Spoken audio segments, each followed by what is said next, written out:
What up? It's been a while since I checked in with a lot of y'all, but it's been a lot going on. The last 6 months have been crazy.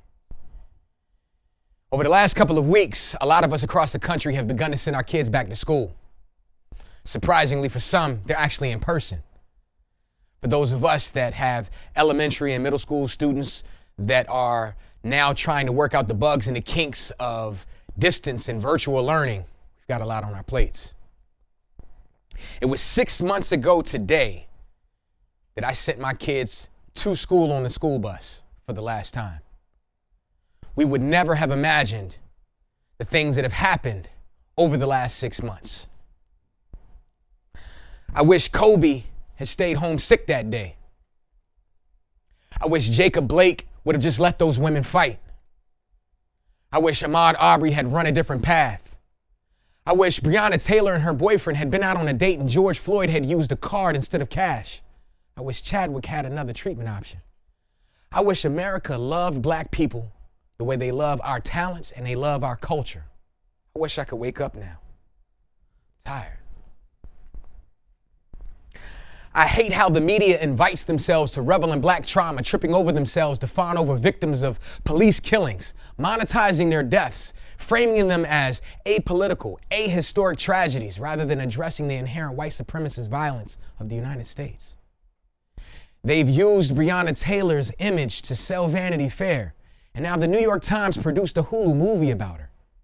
America would do anything except punish those cops. Always at the door with flowers in hand, waiting with breathless condolences. Reverence is not a substitute for justice. And then there's COVID-19. I'm a strong believer that there is a spiritual purpose behind everything that happens, whether that's what we perceive as being good or perceive as being bad. Looking at all of the op-eds and the memes that have circled the net that we've shared, we have to talk about what it's really doing to us. It's reminding us that we're all equal, regardless of our culture, our religion, our occupation, our financial situation, or how famous we are. This disease treats us all equally. Perhaps we should too. If you don't believe me, just ask Tom Hanks. It's reminding us that we're all connected, and something that affects one person has an effect on another. It's reminding us that these false borders that we've put up have little value because this virus doesn't need a passport. It's reminding us that by oppressing us for a short time, those in the world who have spent their whole life in oppression. It's reminding us of how precious our health is and how we've moved to neglect it through eating nutrient-poor manufactured food and drinking water that's contaminated with chemicals. If we don't look after our health, we will, of course, get sick.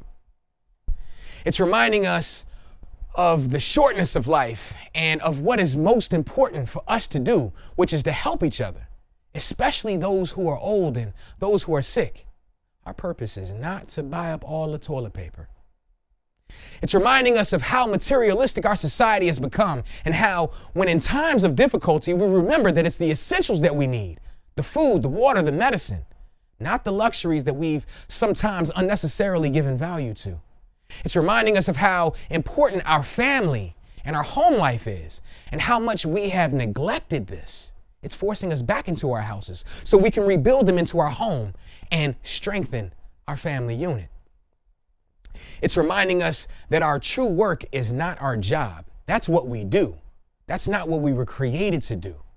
Our true work is to look after each other and to protect each other and to be of a benefit to one another.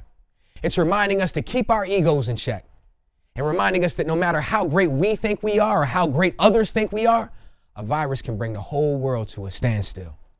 It's reminding us that the power of free will is in our hands.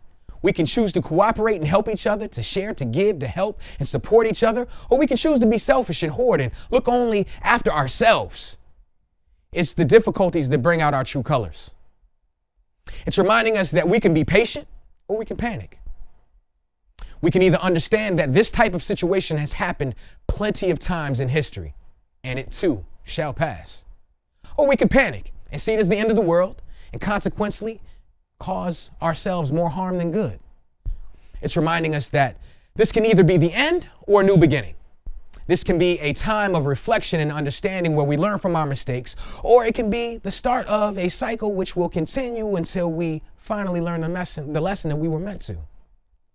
It's reminding us that the earth is sick, reminding us that we need to look at the rate of deforestation just as urgently as we were looking at the speed of the toilet papers flying off the shelves a few months ago. We're sick because our home is sick. It's reminding us that after every difficulty, there's always an ease. Life is cyclical, and this is just a phase in this great cycle.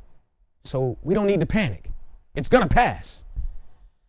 Whereas many see the corona COVID-19 virus as a great disaster, I prefer to see it as a great corrector.